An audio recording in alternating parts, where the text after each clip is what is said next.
പാടട്ടെ. നബിദിനവും തിരുവോണം കൂടെ ഒരുമിച്ച് വന്ന ദിവസമാണ്. വീട് സ്വന്തമുള്ള കണ്ണാള് കോട്ടയത്തുള്ളൊരു പെണ്ണാളെ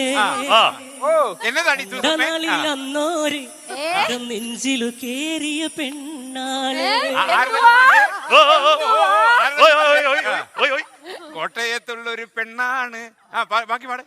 സ്വന്തമുള്ള കണ്ണാള് കോട്ടയത്തുള്ളൊരു പെണ്ണാളെ നാളിലന്നോര് ഇടം നെഞ്ചിലു കേറിയ പെണ്ണാളെ സ്വന്തമുള്ള കണ്ണാളെ കോട്ടയത്തുള്ളൊരു പെണ്ണാളെ കണ്ട നാളിലന്നോര് ഇടം നെഞ്ചിലു കേറിയ പെണ്ണാളെ വെള്ളാറ് കണ്ണാണ് വെള്ളാമ്പൽ പൂച്ചേലാണ് വെള്ളാറ് കണ്ണാണ് വെള്ളാമ്പൽ പൂച്ചേലാണ് കണ്ട നാളിലന്നോര് ഇടം നെഞ്ചിലു കേറിയ പെണ്ണാളെ കണ്ട നാളിലന്നോര് ഇടം നെഞ്ചിലു കേറിയ പെണ്ണാളെ സുഖമുള്ള കണ്ണാള് കോട്ടയത്തുള്ളൊരു പെണ്ണാളെ കണ്ട നാളിലന്നോര് ഇടം നെഞ്ചിലു കേറിയ പെണ്ണാളെ കണ്ട നാളിലന്നോര് ഇടം നെഞ്ചിലു കേറിയ പെണ്ണാളെ.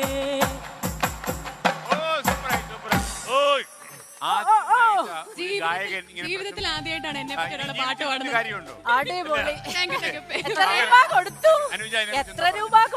അനുജ പറയാ. ഞാൻ ഈ കലാകാരന്റെ പേരൊന്ന് ഒരു ചോദിച്ചോട്ടെ? മുതിർന്ന വാർത്താ അവതാരക എന്നുള്ളത് അനുജ രാജേഷ് അതിനെ കുറിച്ച്. അല്ലെങ്കിൽ തന്നെ ധാരാളം പാട്ടുകൾ വേണേൽ പ്രവിത വെച്ചൊന്ന് ചന്ദനത്തിൽ കടഞ്ഞെടുത്ത സുന്ദരി പാട്ടുകൾ വേണമെങ്കിൽ ഡെഡിക്കേറ്റ് ചെയ്യാം. ആ പാട്ട് അറിയാമോ?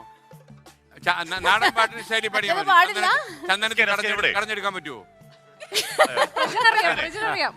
പ്രജിൻ ഒന്ന് പറഞ്ഞ പ്രജിൻ ആ പാട്ട് രണ്ടുപേരും പാടിയത്. കാര്യം പുതിയ പ്രേക്ഷകർക്ക് അറിയത്തില്ല. ചന്ദനത്തിൽ കടഞ്ഞെടുത്തൊരു സുന്ദരി ആരെ ആരെ മഞ്ഞു തുള്ളികൾ തഴുകിയുണർത്തും മധുരഹേ മന്ത്രം ശിലയോ കാവശിലയോ അവളൊരു സ്വർണ്ണഗോപുരമോ ചന്ദനത്തിൽ കടഞ്ഞെടുത്തൊരു സുന്ദരി ശില്പം. പ്രജിൻ വളരെ നന്നായിരിക്കുന്നു.